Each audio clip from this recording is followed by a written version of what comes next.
মমতা ব্যানার্জি দায়ী। কাগজ আছে আমার কাছে কাগজ আছে। 2018 সালে ভারত সরকারের ইনল্যান্ড ওয়াটারওয়েজ অথরিটি এবং পশ্চিমবঙ্গ সরকারের ইরিগেশন দপ্তরের চুক্তি হয়েছিল।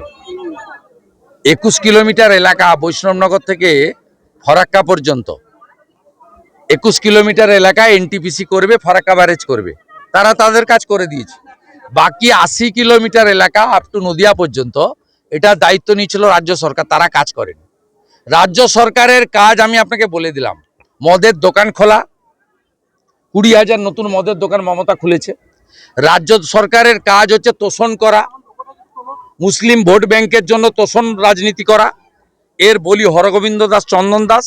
আর 3 হচ্ছে ভোট এলেই 200-500 টাকা ভাতা দিয়ে দাও, হিন্দুদেরকে ভাগ করো। এই 3টা কাজের বাইরে অন্য কোনো কাজ জানে না। তাই ভয়াবহ অবস্থা। ওই বৈষ্ণবনগরের এমএলএ কে চন্দনা সরকার তৃণমূলের, ফরাক্কার এমএলএ কে মনিরুল তৃণমূলের, শামশেরগঞ্জের এমএলএ কে আমিরুল তৃণমূলের, রঘুনাথগঞ্জের এমএলএ কে আকরুজ্জামান হাফ মন্ত্রী। এদেরকে ধরুন না ভালো করে, আমাদেরকে ধরে কি হবে? আমাদের ধরে লাভ নেই। বিজেপি এলে ওপারে বাংলাদেশ যেমন বেঁধে দিয়েছে, আমরা এখানে বেঁধে দেবো পশ্চিমবঙ্গ সরকার। জল যন্ত্রণার অবস্থা হলো, বিদ্যুৎ নেই, সামগ্রিক যা পরিস্থিতি, কি বলবেন? ওই তো একটা জীবনের দাম 2 লাখ টাকা ঘোষণা করে দিয়েছে। মুখ্যমন্ত্রী বলেছেন যে 2 লাখ টাকা রাজ্য সরকার। আমি ওর 2 লাখ টাকা নিতে না বলবো, আমি 2.5 লাখ টাকা করে দেবো। 5 লাখ টাকা বলেছে, যে সিএসসি কে বলেছে 5। ও বলেছে সঞ্জীব গোয়েঙ্কা বা সিএসসি তো ঘোষণা করেনি।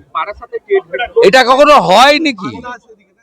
কলকাতা কর্পোরেশন আর পুলিশের জন্য ওরা মারা গেল। আইএমডি আগেই জানিয়েছিল। এই মুখ্যমন্ত্রী 2 লাখ টাকা নিতে না বলবো, আমি 2.5 লাখ টাকা করে দেবো।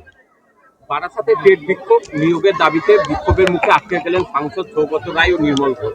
বারাসাতে টেট যারা চাকরি পাচ্ছে তারা বিক্ষোভ দেখিয়েছে, বিক্ষোভের মুখে যেমন কর্ম তেমন ফল,